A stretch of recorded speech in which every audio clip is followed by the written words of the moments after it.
Sweden offers several incentives for companies looking to invest or expand in Sweden. We're at the forefront of offering incentives for innovative and sustainable investments. There's also a national system that can provide financing to facilitate exports and for companies to expand, in particular if your investments contribute to the green transition.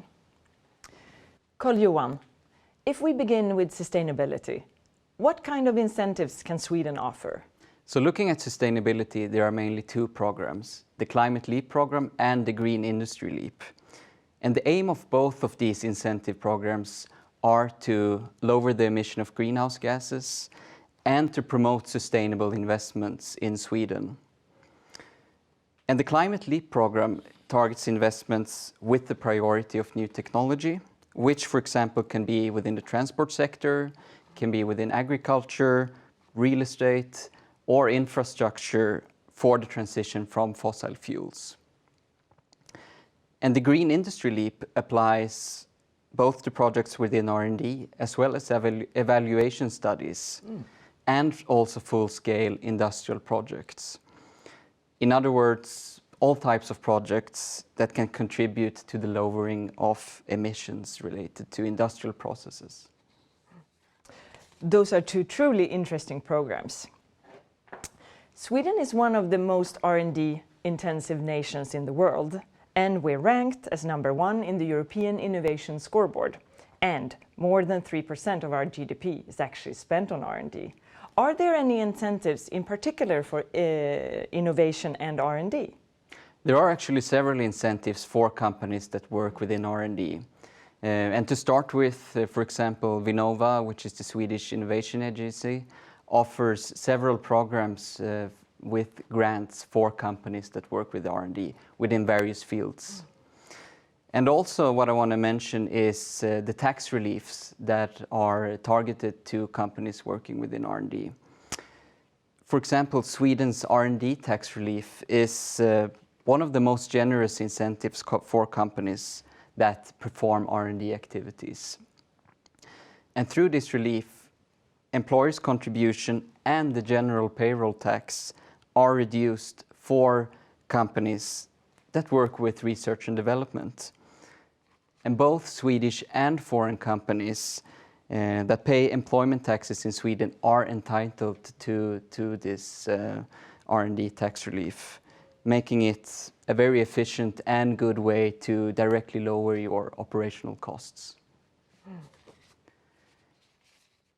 And further on, there's also the so-called expert tax relief, where foreign citizens with specific work assignments, education, or salary can receive a tax relief for their Swedish income. And this works both as a deduction in the employee's personal income tax and in the employer's employer contribution. And I've heard that this incentive is not so well known. Why is that?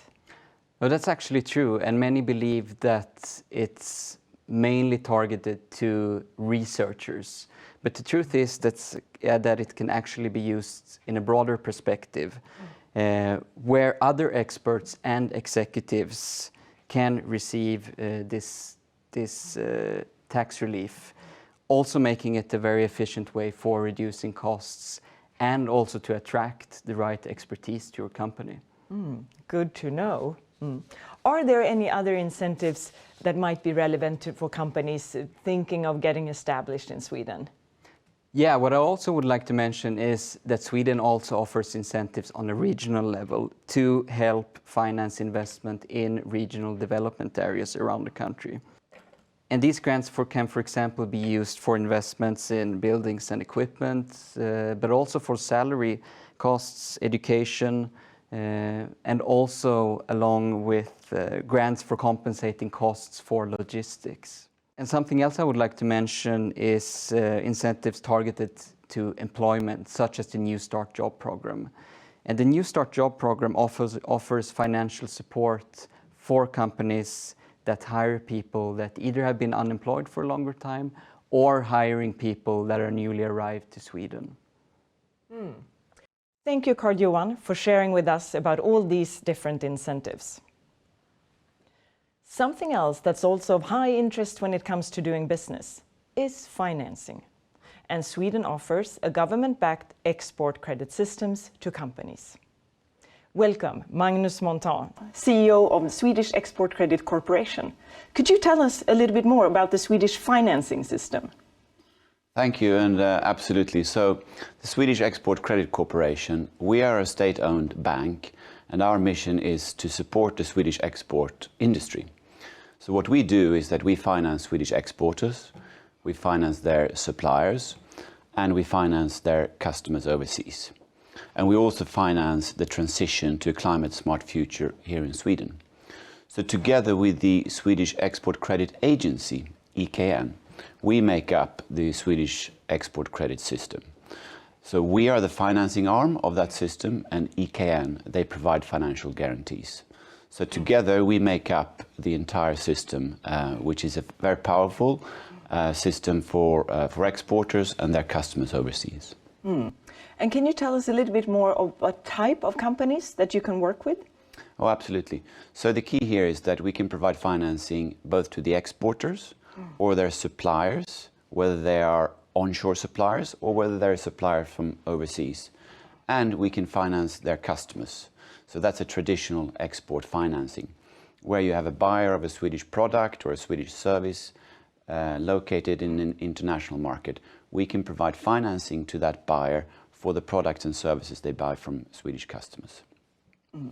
So if you are a large EPC contractor, for example, working with some big infrastructure project in a country overseas, and you source from Sweden, we can be a relevant financial partner to that project.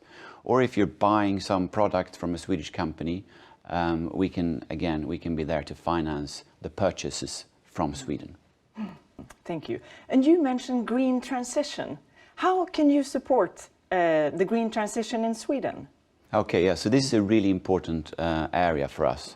So not only is our mission to support the Swedish export industry, we're also here to be a leader and a driver in financing the transition to a climate-smart future in Sweden.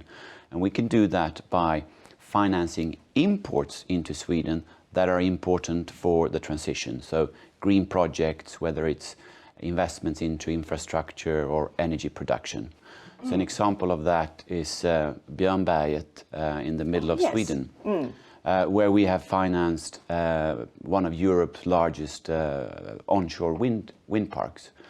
So imports into Sweden that are important for the transition, we can be a relevant source of financing as well. Sounds like a truly good initiative. Are there any other financial solutions you would like to mention? Yeah, so we work with a whole range of different financial products, all related to financing. We work with long-term financing, we work with short-term financing, we provide factoring solutions, trade finance solutions. And now we also have our loans branded green and social in line with the EU taxonomy. So the green transition clearly is a really important area for all of us, and we have as a mission also to be a leading financial partner for projects, whether they are onshore in Sweden or overseas. So nice to hear. And finally, let's say we have in the audience a potential investor with ambition to establish a business in Sweden and eventually export from Sweden. What kind of financial solutions are available to them? So we work with a very wide range of different financial products, loans in different shapes and forms. They can be long-term if you're making an investment into a factory, or it can be short-term, such as working capital to finance your working capital requirements. We offer factoring solutions or trade finance solutions as well. We also work with different tenors, so we can do short-term financing and often very long-term financing up to 18 or 20 years of tenors. We also do our financing in different currencies. So if you have a financial requirement in a market overseas, we can finance you in the local currency over there. And we do this in many different countries. Today we actually have financing in 60 different countries across the world. Sounds truly like a flexible system. Yes, I would say so. It's a great benefit to the Swedish exporters and the customers that they work with, both locally here in Sweden and overseas as well. Thank you very much, Magnus, for coming here and sharing with us today. Thank you so much for having me. To find more information about the incentives mentioned, how and where to apply for them, we recommend you to read our incentives guide, which is found on the Business Sweden homepage. You can find the link in the screen and in the description of the video.